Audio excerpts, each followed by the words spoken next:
care and at the end of life, and that would be, we use tag teams a lot. So we'd have the families organize themselves. Who can do this day? Who can do that day? Who can come in on the weekend? If you can arrange some help for yourself like that, it's really good. Sometimes a respite can be good, even in hospice, which is paid for by Medicare in most cases. They allow the patient to be brought into the hospital or a nursing home for up to 5 days for no other reason than to give the caregiver a rest. So that, if the government does it, it tells you right there, it must be important, right? If they're going to make an allowance for it. And it is. You need a break, you may need a vacation, you may need to just rest.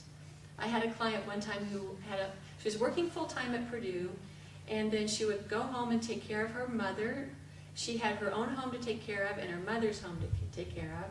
So she would go over, get her mother's dinner made, take care of her, put her in bed, do the cleaning, and I don't know when she cleaned her own house, probably on the weekend. But she was doing this, pretty much around the clock. Work all day, work all evening, sleep, work all day.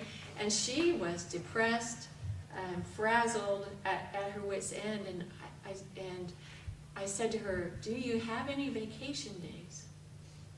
She said, "Well, yeah, I have a lot of vacation days." I said, "Well, could you take like one vacation day a week for a while?" "Well, I never thought of that."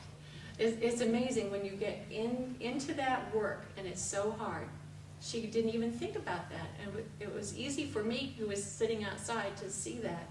Then I said, "Well, I think you should try to do that." "Will your boss let you do that?" "Oh, my boss wouldn't have a problem with it." I said, "Okay, I think you should do that, but you got to promise me one thing. You will not go to your mother's house." And I had already had her identify the things that she liked to do, and so she decided if she had a day off each week, the two things she would like to do the most were sleep and read. I said, "I want you to only sleep and only read during those 8 hours, and then in the evening, if you need to go to your mom's, whatever." And she did that, and it really, really helped her. So using FMLA, vacation days, whatever you got, use it. Use whatever you've got. I think I'm going to have you turn the papers over now. Because usually I have a whiteboard, and I like to draw my Boundaries 101 on the board. But since I don't have a whiteboard, I want you to look at that on page 3 in the top right-hand corner. It's a big circle. And all the little stars inside the circle are things that are your responsibility, that are things you like to do, things in your realm, if you want to call it a realm. And you see all those little stars on the outside of the circle? Those are things that need to be done. There are things you may want to do, there are things you may not want to do. And I always say, isn't the trademark or the hallmark of being an adult doing some things you don't like to do? Sure, we all do that. So we're going to draw that arrow out, do what I call a boundary crossing. You're going to go out and tend to some of these jobs out here that may not be things you really want to do, may not be things you really enjoy, but they got to be done, right? They got to be done. You're an adult. You do some things you don't want to do. You can tolerate a certain level of frustration. The problem with being a caregiver is you keep making all these boundary crossings, and what's going to happen to you? What's inside the circle is you. Pretty soon, I think you're like leaking out, right? You lose your sense of self. You don't get to spend any time doing the things inside the circle that help you enjoy your own life, because you're so busy doing the things outside the circle that aren't so much fun. So for caregivers, part of putting your own oxygen on first is getting some help so you can spend more time in your circle. And so if you can delegate some of the things outside the circle or hire some of them to be done, you can then do some of those things inside, which really is how you put your own oxygen on first. Spending time doing those things that you enjoy or that make your life meaningful to you. And then I've got Melissa's martyr meter down here. And that's for people who have tons and tons of holes in their boundaries. And you can see that happiness is on the ground floor, right? It's right there on the left.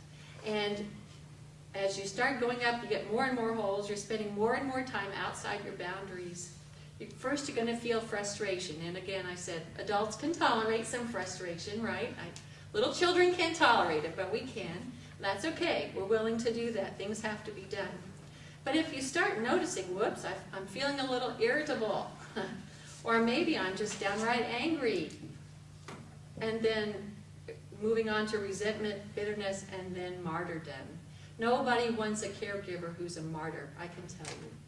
That's not a happy caregiver, and that's not a good caregiving experience for anyone. So you really do have to take care of yourself. It is part of the responsibility of being a caregiver. So the Zen of caregiving is really, it boils down to these last two questions here. What can I control, influence, or effectively change? And what is outside my ability, my desire, and my responsibility to control, influence, and change? Some things we can't prevent. We cannot prevent our parents aging. We cannot always prevent them from becoming ill. We may not want them to get on the access bus. But sometimes they need to get on the access bus. And despite the challenges, and this is really the hardest thing I think you ever have to do, is be a caregiver like this for someone who's slowly losing their abilities.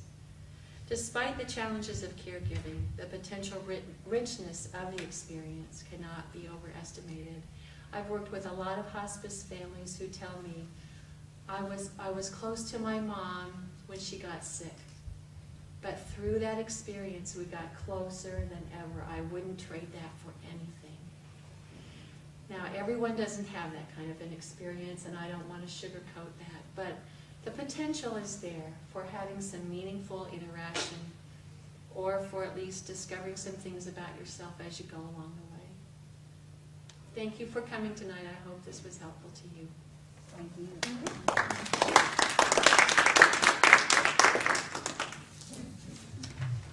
Thanks for coming. I hope to see you next month, second Tuesday, 5:30, right here.